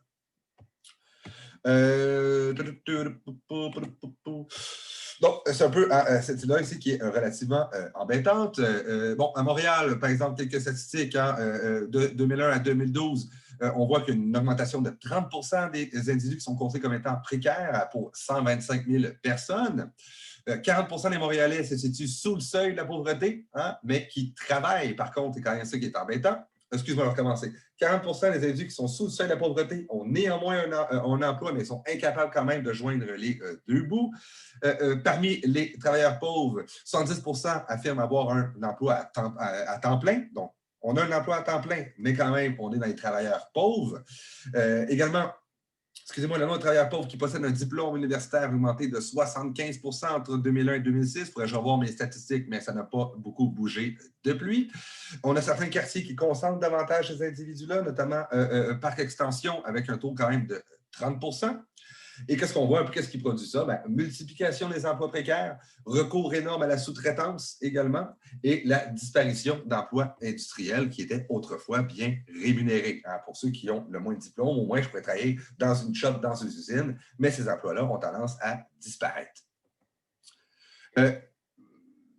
Donc, si on parle de l'école, hein, on a vu un peu, bon, inégalité sociale et tout ça. Je suis en train de me dire, dans le fond, parce que là, je parle en tabarouette, hein, parce que moi, je suis un jaseux. Voilà. On a commencé à écart. La dernière partie du cours qui était rapports sociaux de sexe, ben, on va voir un peu, parce que je sais que vous avez quand même une problématique à faire. Hein. On a commencé à 3h30, ça fait 1h15. Je vais peut-être aborder l'école et l'homogamie, puis on va faire le reste en revenant de la semaine de relâche. Ça vous convient? Parce que sinon, je ne veux pas non plus faire un cours de 3 heures pour qu'il ne vous restera plus de temps à faire votre problématique. Là. Ça va être un peu embêtant. Mais sachez qu'on va quand même aborder les rapports sociaux de sexe, notamment la question de charge mentale, de plafond de verre, de mur de verre. Ça va quand même être particulièrement intéressant. Donc, on va aborder ces choses-là après le retour de la semaine de relâche. Donc, pour l'école, hein, on a un peu évoqué l'idée que l'école, c'est pas compliqué. Tu as juste à étudier, travaille, va devant ton ordi, puis étudie, puis ça va bien aller. Mais qu'est-ce qu'on voit, c'est que la persévérance scolaire ou la réussite scolaire varie énormément selon la socialisation primaire et secondaire des individus. La situation socio-économique des parents, le capital économique, l'habitus culturel des parents, ce qu'ils leur ont transmis également. Hein. Par exemple, moi, j'ai un milieu, mettons, relativement modeste. Saint-Bruno, là, c'est devenu hot après que mes parents soient arrivés. Okay? Mais dis parenthèse, là, c'était pas aussi riche que celle-là aujourd'hui. Là. Mais à l'époque, moi, c'était pas compliqué. Mes parents, c'était faut que tu finisses sur secondaire 5, puis il faudrait que tu aies une job de shop. Puis on va être bien content. Alors, c'était à peu près le message qu'on me lançait. Mais évidemment, si on vous lance ce message-là, ben, vous n'avez pas nécessairement à vous appliquer à fond à l'école. Hein?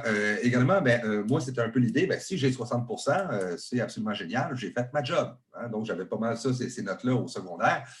Je n'étais pas un bon étudiant. J'ai comme allumé à l'université.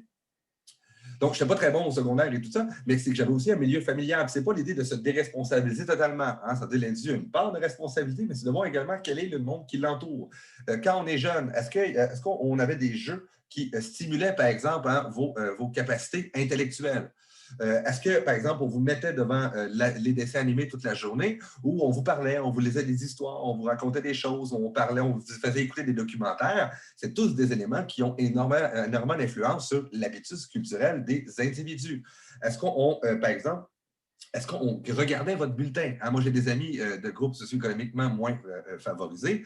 Ben, les parents ne regardaient même pas les bulletins. Là, ils ne s'en intéressaient même pas. Là, ils n'avaient absolument aucune idée. Est-ce que les parents, je ne parle pas de vous, est-ce que les parents vont, par exemple, aux rencontres des parents? Ben, ce sont tous des éléments qui ont énormément d'influence, auxquels on ne pense pas spontanément. Donc, ce sont tous des éléments, par exemple, qui vont aider les enfants à s'intéresser à l'école, mais également d'avoir un ensemble de sanctions négatives s'il y a des problèmes également au point de vue de l'école. Également, dans les groupes, si on veut, moi, j'ai déjà été dans un groupe en difficulté. Yeah. Et puis, dans les groupes en difficulté, eh bien, il y a quelque chose de particulier, c'est-à-dire qu'on a énormément d'influence de la part de nos pairs, P-A-I-R, de nos amis, de nos collègues de classe. Puis évidemment, si je crée un groupe d'étudiants qui sont bien doués à l'école et qui ont évidemment tout ce qu'il faut pour réussir, puis que je l'appellerais, mettons, sciences, lettres et arts, bien évidemment, admettons, eh bien, entre vous, vous pouvez quand même vous motiver. Il n'y a pas d'individu qui est fier d'avoir des 30 dans ses examens. Mais dans d'autres groupes que vous avez peut-être fréquentés aussi, hein, on n'a pas des trajectoires tout le temps unidirectionnelles. Mais moi, j'entendais dans des groupes où, mettons, les gens avaient 5 30 en fin de la session, puis ils trouvaient ça drôle, puis ils trouvaient ça donc bien intelligent et intéressant. Nécessairement, on va avoir l'influence de ce groupe-là, hein, si on veut, qui vont le groupe, la logique de groupe, l'association, évidemment. Donc, ils vont dire hey, c'est cool d'avoir des liens, tout ça. Et moi, j'avais un peu ce genre de groupe-là. Hein. On m'a vu dans les groupes en difficulté. Moi, dans mes groupes, la plupart du temps, nos objectifs à nous dans les classes, c'était de faire pleurer le professeur et de lui faire des dépressions. C'était essentiellement notre travail au cours des sessions. Évidemment, ce n'étaient pas les professeurs les plus motivés et les meilleurs profs qui nous mettaient. Ils nous mettaient les nouveaux, les proches de la retraite qui étaient complètement blasés et peu intéressés à nous enseigner également. Donc, c'était un milieu où est-ce que c'était plus de discipline que d'autres choses. On n'apprenait pas grand-chose dans mes cours. Hein. Mais évidemment, ça a une influence. Ça veut dire qu'il y a un effet de groupe qui fait en sorte que, j'avais déjà parlé de la prophétie autoréalisatrice, c'est un peu cette dynamique-là. Si je mets des individus à l'intérieur d'un groupe qui est peu motivé par l'école, il va y avoir un effet de contagion, si on veut, pour l'ensemble des individus à l'intérieur de la même classe. Pourquoi? Tout à fait. Pardon? Pourquoi est-ce que, dans le fond, les écoles continuent à faire ça, à faire des groupes en difficulté? C'est particulier. C'est particulier dans la mesure où, à la base, c'est pour tenter de leur offrir des services personnalisés. C'est-à-dire, on va mettre plus de technopédagogues, plus qu'est-ce qu'on peut imaginer. Hein? Les noms ne viennent pas spontanément à l'esprit. Mais dans les faits, c'est vrai que ça fait une dynamique. Par exemple, moi, je suis allé, on ne fait pas ça, là, mais je suis allé stalker les gens avec qui j'étais au secondaire sur Facebook. Je le fais tout le temps. Puis, c'est un peu ça qui est particulier dans la mesure où ceux que j'ai espionnés sur Facebook, il n'y en a pas un qui est allé à l'université. Je pense qu'ils sont 2 à être allés à l'université à peu près. Là. Donc, à ce moment-là, c'est un peu l'effet que de base, on veut les aider, il y a une logique de catégorisation. Je dois faire des groupes moyens. J'étudie un groupe moyen. Il y a des étudiants un peu plus faibles. Je vais faire des groupes un peu plus faibles. Puis des groupes plus forts, je vais les mettre ensemble. Voyez-vous, c'est un peu juste une logique de catégorisation sociale et à la base d'offrir des services à ces individus-là. À la base, c'est ça, mais on voit que ça fait une dynamique et effectivement, on a un peu plus de cet effet-là. Et également, il y a les parents dans les écoles privées, par exemple, ou dans les groupes favorisés, qui ne sont pas contents d'avoir arrivé des petits pas fins qui ne s'intéressent pas à l'école dans leur groupe de leurs enfants. Il y a aussi des pressions de ces individus-là également qui disent « je ne veux pas que ça freine justement mes enfants ». Et on a un système qui est méritocratique, mais également élitiste. On veut produire des groupes d'élite pour construire, si on veut, l'élite de demain. On doit la construire, on doit avoir des médecins, on doit avoir des astronomes, des physiciennes. On doit former ces individus-là et on n'a pas trouvé véritablement d'autres moyens que de fonctionner de cette manière-là. Comme je vous disais, moi, en gros, là, je me livre à vous là, comme ça, mais en gros, de mon secondaire 1, secondaire 3, j'étais dans les groupes qu'on appelait mesures d'appui à l'époque. Je ne sais pas si ça vous dit quelque chose, peut-être pas, mais ce n'est pas très, très grave.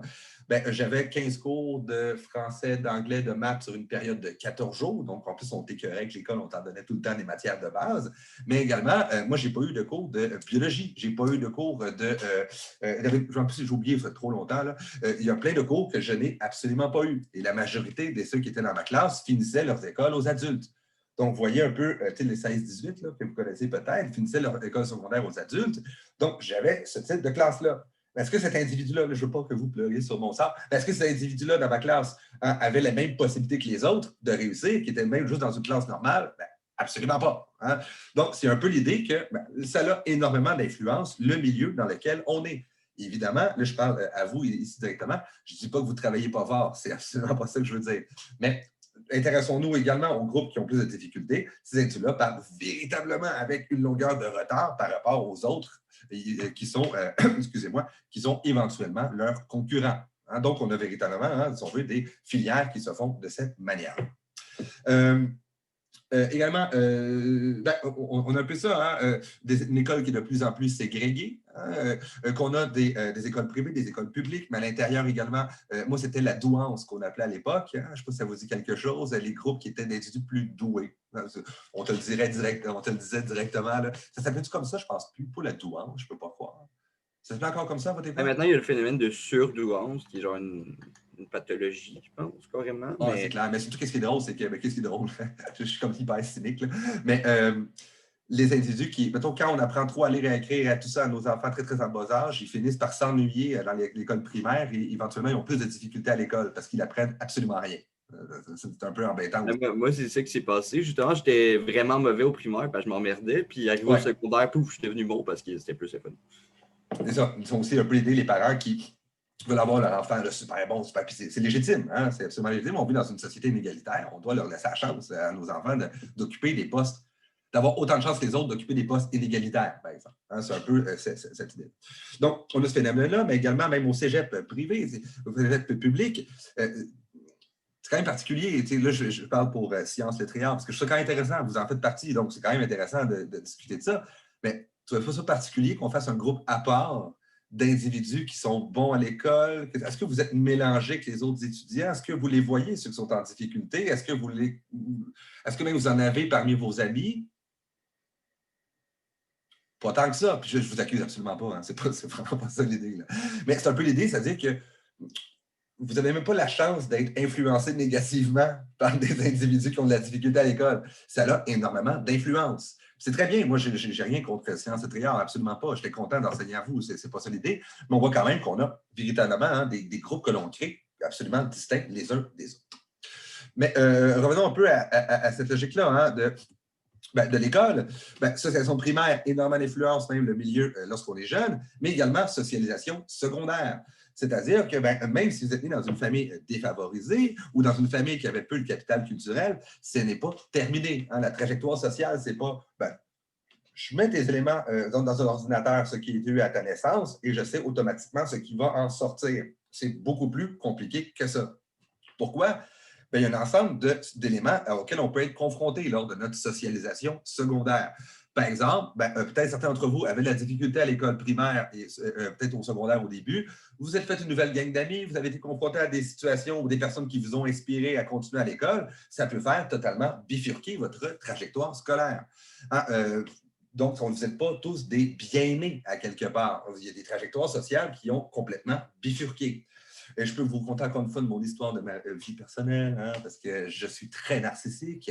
Eh bien, c'est un peu la même chose qui s'est passée. Hein. Moi, j'ai fini mon secondaire. J'avais 59, 59, 59, 64. C'est juste pour dire que je passais tout le temps sur les fesses, comme on dit. Je m'en foutais complètement. J'ai fait un DEP que j'ai détesté, mais j'ai complété juste pour le terminer. J'ai essayé d'aller au cégep. J'ai fait 2 sessions au cégep. Je n'ai même pas terminé mon cégep. J'ai même pas mon cégep, hein, soit dit en passant. Je n'ai pas fait ça. Je suis rentré comme adulte à l'université. À l'UQAM, si on réussit 5 cours, l'autre école aussi, si on réussit 5 cours avec des notes suffisantes, on est admis comme si on avait fait notre cégep. Hein, donc, c'est peut-être pas dans tous les programmes, là, mais en sociologie, il n'y a pas de problème. Mais à ce moment-là, c'est un peu ça qui s'est produit. Donc, je commence l'université, puis j'étais justement encore dans la vieille mentalité. Tu sais, mettons, je ne savais même pas qu'il y avait un examen le lendemain. Je m'en foutais un petit peu. J'avais genre des 50 puis là, j'avais du monde en arrière de moi qui jouait au hockey cosum. Ça n'a aucun rapport. Voyez-vous comment c'est fortuit des fois. Hein? Puis il disait, ouais, t'es bien mauvais. Qu'est-ce que tu fais? 50 tu fais un effort pour être mauvais comme ça. Je suis là, c'est vrai, quand même, qu'est-ce que je fais ici? Tu sais, j'étais à l'université, puis dans le fond, je peux m'en aller ailleurs là, tant qu'à échouer. Là, j'ai commencé à m'intéresser. J'ai changé de groupe d'amis. Hein, c'est un peu un groupe d'amis qui valorisait plus ou moins l'école, puis OK, ouais, on s'essaie, mais on s'en fout. Un groupe qui valorisait, qui était beaucoup plus performant. Mais j'ai fini avec mon bac avec d'excellents résultats. Hein. Et là, je vais vous le dire comme ça pour pas que vous ayez peur de votre professeur. J'ai fini avec une mention d'honneur pour mes résultats académiques, avec une moyenne de beaucoup sur pas beaucoup. Hein. À la fois, j'avais une moyenne de 90% à peu près. Hein, parce que, justement, on voit que c'est une question également beaucoup du milieu d'appartenance, des relations sociales que l'on tisse au cours de nos études. Et bon, j'ai continué jusqu'à maîtrise et tout ça, mais on voit encore une fois, hein, le milieu social a énormément d'influence et la socialisation secondaire également. Là, je ne vais pas continuer à parler de ma vie parce que ça doit quand même vous embêter, là, vous avez d'autres choses à faire, là, mais je vais continuer quand même. L'autre truc qui se passe également à la maîtrise, c'est que vous allez voir, vous allez sûrement être confronté à ça, hein, c'est la course aux bourses. Hein, c'est-à-dire que tu dis, sociologie, histoire, on s'en fout de ces affaires-là, hein, tout le monde peut y aller. Ce n'est pas tout le monde qui performe. C'est quand même un peu vicieuse par laquelle fonctionne le système scolaire. C'est-à-dire qu'après, tu as les bourses. Les bourses FRQSC et CRSH, c'est entre 25 000 à 35 000 $ pas imposables par année qu'on vous donne pour étudier. Hein? Mini détail comme ça, si vous allez à l'école, regardez les petits concours de bourses que l'on donne. C'est important. Pourquoi? Parce qu'on ne donne des bourses qu'uniquement qu'à des gens qui ont eu des bourses. Vous voyez un peu le côté, un peu. Ouais. Donc, c'est la première bourse qui est difficile à avoir. Après ça, hein, c'est quand même des bourses de 1 000, 2 000 $. C'est quand même intéressant. Là. C'est des petites bourses là, qu'on appelle dans le milieu. Mais quand même, pour vous, au début, c'est quand même le fun d'avoir des petites bourses là, de 1 000, 2 000 $. Donc, il faut appliquer sur les petites bourses au début. Donc, après, vous allez pouvoir avoir les plus grandes bourses, hein, les 25 35 000 $. Et tous ceux qui sont à la maîtrise doc, surtout au doctorat, il n'y a personne qui n'est pas financé qui est au doctorat en sciences humaines. Ça n'existe pas. Hein, ça n'existe absolument pas. Même maîtrise, il n'y en a pas beaucoup qui ne sont pas financés. Donc, c'est un peu que les sciences humaines, si on veut, la classification se fait sur le tard, mais on a les mêmes individus qu'en sciences naturelles, les individus qui viennent essentiellement de milieux sociaux qui étaient relativement, peut-être pas favorisés dans la mesure où peut-être que ça vous embête d'entendre ça, mais qui ne posaient pas obstacle à leur poursuite scolaire. Hein, donc, on va le formuler de cette manière. Hein, donc, à ce moment-là, évidemment, ça se fait sur le tard. Hein, et une mini-parenthèse, après j'arrête. Mais c'est intéressant pour les bourses parce qu'on voit vraiment que le capital culturel et social est impliqué dans la mesure où pour avoir les grandes bourses, il faut 2 lettres de référence de professeurs. Hein, donc, il faut un certain capital social pour avoir un réseau de connaissances qui vont vous faire ces 2 lettres de référence-là.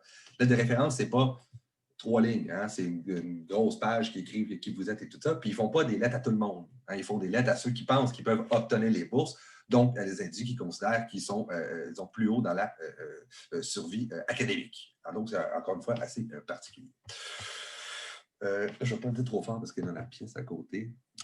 Elle n'aime pas ça quand je dis ça. Mais ma copine, qui est au doctorat en sociologie, elle a eu environ, avec les bourses qu'elle a refusées, environ 250 000 $ de financement depuis le début de son baccalauréat. Hein, donc, on ne peut pas dire trop loin parce qu'elle n'aime pas ça quand je dis ça. Donc, voyez-vous un peu, hein, c'est-à-dire que ça peut être particulièrement intéressant et particulièrement rémunérateur, mais encore une fois, ce n'est pas tout le monde qui a les bourses, c'est ceux qui sont en haut de la pyramide de chacune de leurs disciplines respectives. Puis c'est quand même assez embêtant, mais bon, bref, on va arrêter cet élément. Donc, un peu, ça a énormément d'influence. Par exemple, ici, on ne voit pas très, très bien, mais il y en a un qui est particulièrement frappant ici. Hein. C'est en 2001, mais j'ai regardé les statistiques dernièrement. Je n'ai pas trouvé un aussi beau graphique, mais c'est essentiellement les mêmes données. En bleu, études collégiales. En orange, études universitaires. Oui, on voit que selon votre milieu social d'appartenance, vous avez plus ou moins de chances de faire des études collégiales ou universitaires. Lorsqu'on voit, par exemple, au plus de 100 000 $, 87% des individus font des études au moins post-secondaires. Ils ne sont plus que 43% à faire de même. Ouais, on va dire que c'est à peu près ça, hein, pour les familles qui gagnent moins de 25 000 par année. Alors, ce qui explique les différences, c'est également le capital culturel qui n'est pas pris en compte dans ces données-là. La même chose, hein, 60% des écoles privées, par exemple, vont faire des études universitaires, d'autres vont s'arrêter au cégep. 57% des étudiants de l'école publique inscrits dans un programme enrichi, ça c'est vous, font des études universitaires. Et uniquement 15% des étudiants inscrits à l'école publique en aucun programme particulier font des études universitaires. Donc, on voit vraiment que selon votre milieu social, votre milieu économique, votre milieu culturel, vous allez être inscrit dans tel type d'école. On va plus ou moins valoriser l'éducation et avoir plus ou moins d'obstacles à votre persévérance scolaire. Et au bout de la ligne, vous allez avoir un diplôme plus ou moins socialement valorisé, rémunérateur également, et qui va faire en sorte, et c'est la question de la reproduction sociale, qui va faire en sorte que vous allez également léguer cet héritage-là à la future génération. Donc, on a ici une forme de reproduction sociale qui n'est absolument pas identique, mais on a quand même une force d'inertie assez forte qui fait en sorte que on a une forme de reproduction. Les gens qui ont des études universitaires, la plupart du temps, également, leurs enfants vont faire aussi des études universitaires. Donc, on a vraiment ce lien-là qui est assez fort au point de vue statistique. Donc, ce n'est pas uniquement une question, comme je vous disais, de travail acharné, de travail individuel ou même d'intelligence. On a véritablement de plus grandes chances, si on veut. On part plus loin sous la ligne de départ de la course à la vie en fonction de nos appartenances sociales.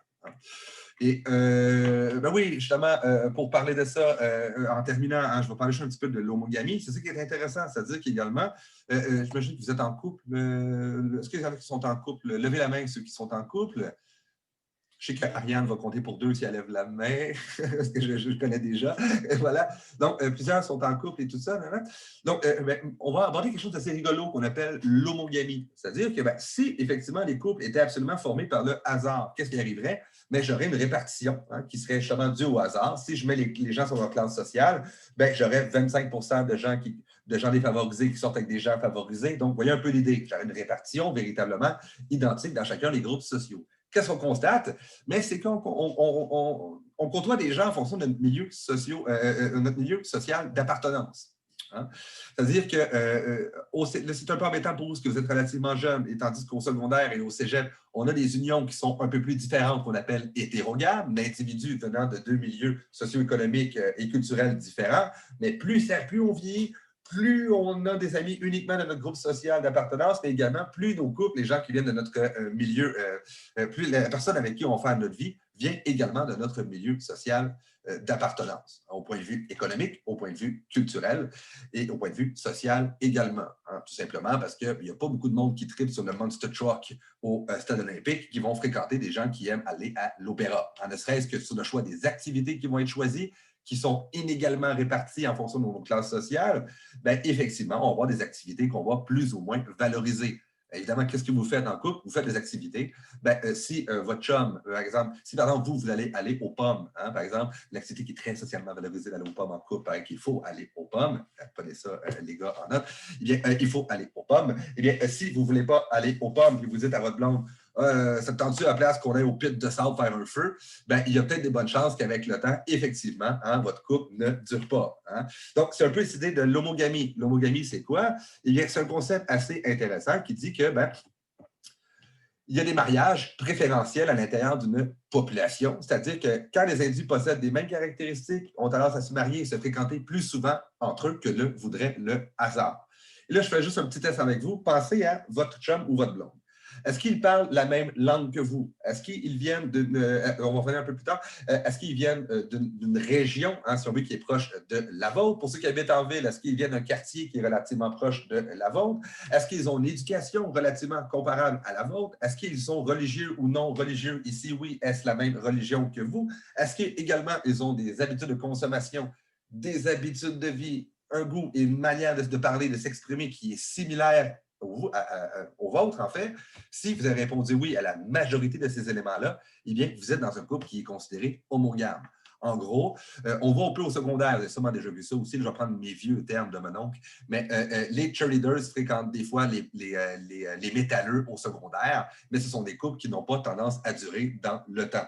Hein? Donc, il faut retenir un peu cette idée-là.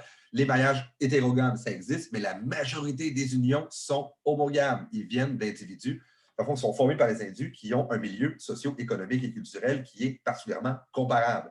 Comme c'est étonnant, si moi et ma copine aimons le même type d'activité, parlons la même langue, avons la même religion, c'est-à-dire aucune, si également on aime le même type d'émission, si on aime également le même type d'activité sociale également, et si on aime le même type de voyage, on aime le même type de restaurant et tout ça, c'est donc bien un drôle de hasard, mais c'est simplement que nous ne serions absolument pas ensemble si effectivement nous n'étions pas un couple qui est considéré comme étant homogame.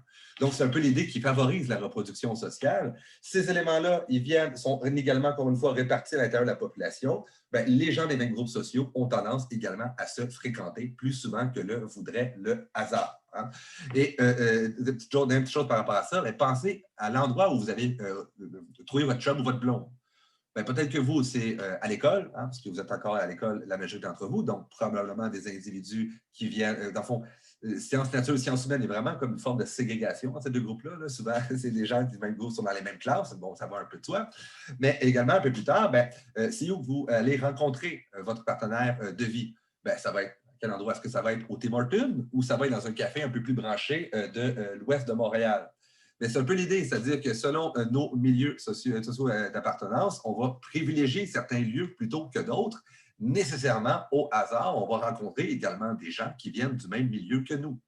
C'est sûrement déjà arrivé, vous êtes rentré dans un bar, vous êtes peut-être jeune, je parle de bar et de tout ça, là, mais vous êtes sûrement rentré dans des cafés et des bars, disons-le, puis vous êtes, il me semble que je ne fais pas ici, pas en tout, il me semble que je n'ai pas rapport ici.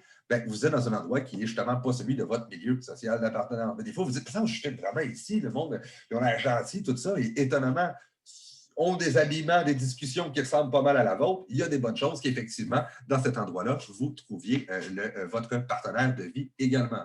C'est-à-dire que les lieux sociaux que l'on fréquente sont socialement balisés. Et bien, ces lieux-là font également en sorte qu'on va rencontrer des gens de notre milieu social.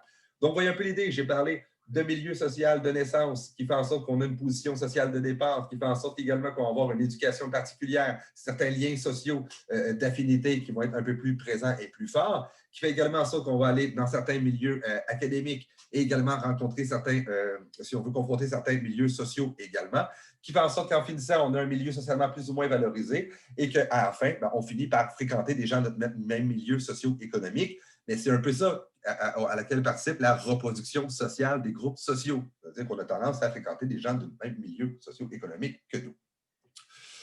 Je vous aurais fait un cours sur la formation des couples complets et vous expliquer certains de mes couples absolument manqués dans la mesure où on ne partageait pas le même habitude culturelle, mais le temps file. Hein? Donc, à ce moment-là, on pourrait en parler une autre fois.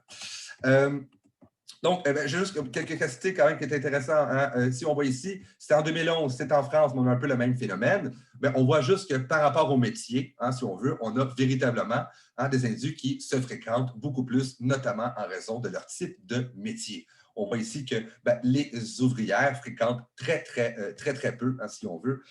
Excusez-moi, je dis ça, c'est les hommes ici. Donc, excusez-moi, les hommes agriculteurs fréquentent énormément d'agricultrices. Vous ne serez pas étonnés, l'amour est dans le pré, c'est essentiellement l'objectif de la chose. Mais les agriculteurs fréquentent très peu d'employés, par exemple, de bureaux. Si je prends les cadres supérieurs, on voit qu'ils fréquentent très peu d'agricultrices, très peu d'indépendants non agricoles, beaucoup de cadres supérieurs, beaucoup de professions intermédiaires d'employés, mais très peu d'ouvrières dans les lignes de montage. Donc, on voit un peu l'idée, les métiers des individus, si on veut, qui se rassemblent, sont également le plus souvent issus d'un même milieu socio-économique. J'ai la même chose ici dans une autre variante, mais ici, par exemple, au diplôme. Encore une fois, on voit qu'on fréquente essentiellement les individus qui ont le même diplôme que le nôtre. Évidemment, ce n'est pas exactement le même diplôme. Si on a une maîtrise, on va peut-être fréquenter des gens qui ont des bacs, des gens qui ont des doctorats, mais si on veut, statistiquement, on voit ici qu'on a une forte concentration, encore une fois, dans la ligne du milieu, qui va rassembler les individus qui ont bac plus 5, c'est en France, doctorat, bac plus 2, plus 4, maîtrise. Donc, on voit quand même qu'il y a une forte concentration de ces individus-là. Si je prends si on veut, les individus qui ont un bac+5, donc un doctorat, ils fréquentent très peu les individus qui n'ont absolument pas de diplôme. Hein. C'est un élément qui est assez fort, le niveau de scolarisation des conjoints et des conjointes. Ça, on va en parler au prochain cours. Donc, c'est un peu cette idée-là, hein? C'est-à-dire qu'on a vu les rapports sociaux de classe, la manière par laquelle ça va énormément influencer notre existence, la santé, l'espérance de vie, l'école et même la formation de notre couple. Hein?